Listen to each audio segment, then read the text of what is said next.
Aujourd'hui, c'est notre quatrième groupe thématique qui va réaliser la revue thématique dans le domaine de l'éducation non formelle, langue et l'alphabétisation. Tout cela entre dans le cadre de la revue sectorielle de l'éducation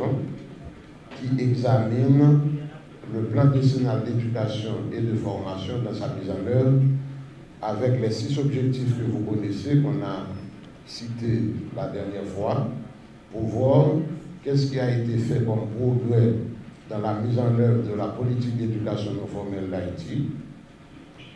qu'est-ce qu'on a essayé de faire mais qu'on n'a pas réussi et de vérifier pourquoi, et aussi de constater ce qui reste à faire pour pouvoir formuler demain des recommandations pour les autorités qui sont concernées par la mise en œuvre de la politique d'éducation non formelle dans le pays. Le programme du plan décennal d'éducation et de formation qui s'occupe de cette thématique, c'est le programme prioritaire 3, qui contient 2 sous-programmes. Un sous-programme qui concerne les enfants qui sont hors du système scolaire formel et qui se donne comme objectif de scolariser tous les enfants qui se trouvent hors du système scolaire formel, pour pouvoir leur donner, avec une méthode appropriée, les mêmes connaissances, les mêmes compétences, socle commun de connaissances et de compétences, que les élèves qui sont dans le système formel, mais avec une méthodologie qui permet à ces enfants de progresser plus rapidement, étant donné qu'ils ont un niveau cognitif plus avancé et des expériences de vie sur lesquelles on peut capitaliser pour progresser. C'est pour cela qu'il y a un curriculum d'éducation accélérée qui est adapté pour ce groupe d'âge, cette catégorie d'enfants haïtiens non scolarisés, mais que l'État doit scolariser dans l'éducation non formelle. Le deuxième sous-programme, c'est le sous-programme éducation des adultes et d'alphabétisation. Ce volet est mis en œuvre par le bureau du secrétaire d'État à l'éducation, à l'alphabétisation et à l'éducation non formelle, avec le concours de beaucoup de partenaires, dont des ONG et des associations civiques qui travaillent dans le pays. Pour le moment, nous avons 3 types de centres d'éducation non formelle dans le pays. Il y a les centres d'histoire qui sont pilotés par la direction de l'enseignement fondamental,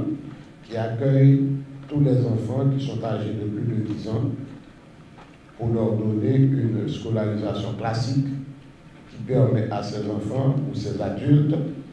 d'aller jusqu'à l'enseignement secondaire, la formation technique et professionnelle ou vers l'enseignement supérieur. Il y a les centres d'éducation familiale qui accueillent les jeunes femmes et les dames qui n'ont pas de diplôme, qui veulent suivre une formation classique et une formation professionnelle pour pouvoir gagner leur vie en toute autonomie et dans la décence dans le pays. Et les personnes qui suivent ces programmes de formation, ils ont un niveau de vie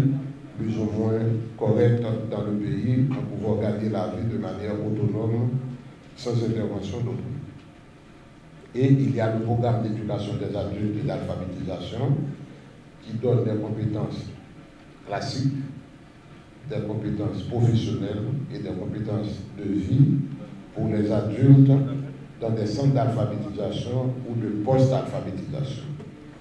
et qui donne aussi des métiers qui permettent aux personnes de vivre décemment. Donc, les 6 objectifs de la revue sectorielle conjointe seront examinés ici, aujourd'hui et demain, pour la thématique d'éducation non formelle. Je remercie tous ceux qui ont fait le déplacement pour participer à cette activité, qui ont montré un intérêt pour ces programmes d'éducation qui entrent dans le cadre de justice sociale et qui permet à tous ceux qui n'ont pas pu suivre une scolarisation formelle dans la vie de se rattraper, d'avoir une seconde chance et de permettre à tous les Haïtiens de pouvoir se former tout au long de la vie. L'atelier qui nous réunit aujourd'hui s'inscrit dans une démarche essentielle, celle de l'évaluation des avancées et des défis du plan décennal d'éducation et de formation 2020-2030 pour sa première phase d'exécution 2020-2024. Cette évaluation est une étape clé pour nous permettre d'identifier les succès mais aussi les insuffisances et les obstacles qui freinent l'atteinte de nos objectifs éducatifs.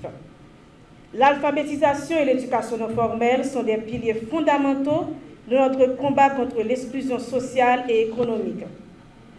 Comme vous le savez, les chiffres sont alarmants.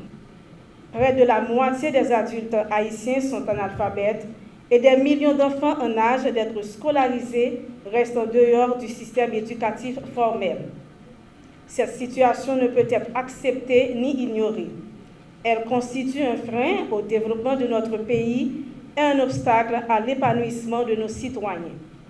Face à ces défis, l'ONAP reste convaincu que les solutions doivent être collectives. La collaboration entre l'État, les partenaires techniques et financiers,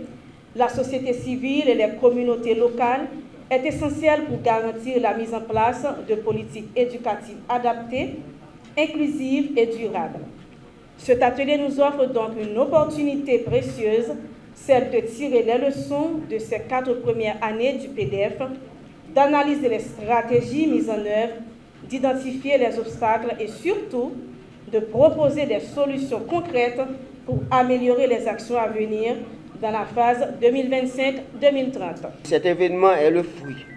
d'une collaboration entre le ministère de l'Éducation nationale et de la formation professionnelle et l'UNESCO. Permettez-moi de rappeler que le Bureau de la Secrétaire d'État à l'alphabétisation et à l'éducation non formelle, BSEA, ENF, a l'honneur de présider le groupe thématique alphabétisation, langue, éducation non formelle, une thématique cruciale pour la transformation de notre système éducatif, notamment en ce qui concerne l'amélioration de l'accès à l'éducation et à l'alphabétisation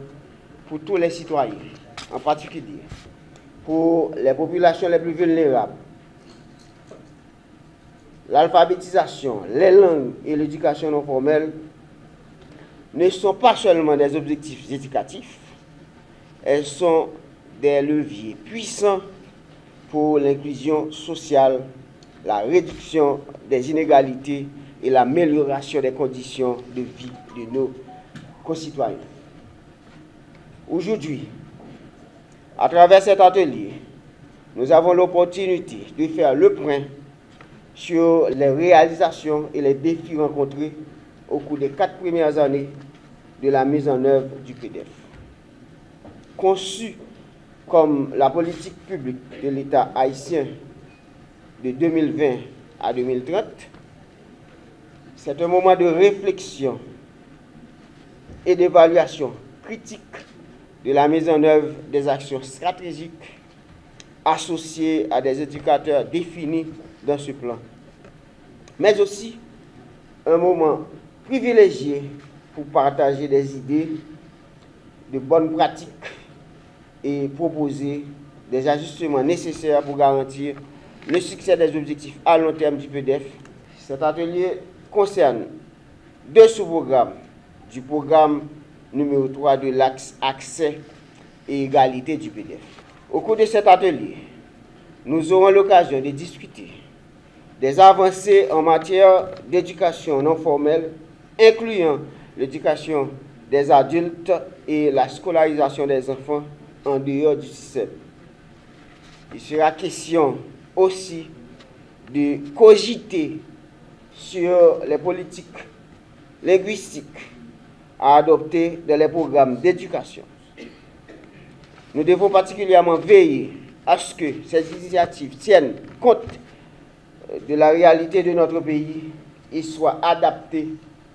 à la diversité de nos populations en garantissant un accès équitable à l'éducation et ce, dans toutes les régions du pays. Le BSEA, en tant que structure responsable de la coordination de l'alphabétisation et de l'éducation non formelle, s'engage donc pleinement à travailler en collaboration avec tous les acteurs et actrices de l'éducation pour promouvoir ces domaines essentiels. Nous croyons fermement qu'une approche inclusive et participative entre les différents ministères, organisations et partenaires internationaux est indispensable pour atteindre nos objectifs communs.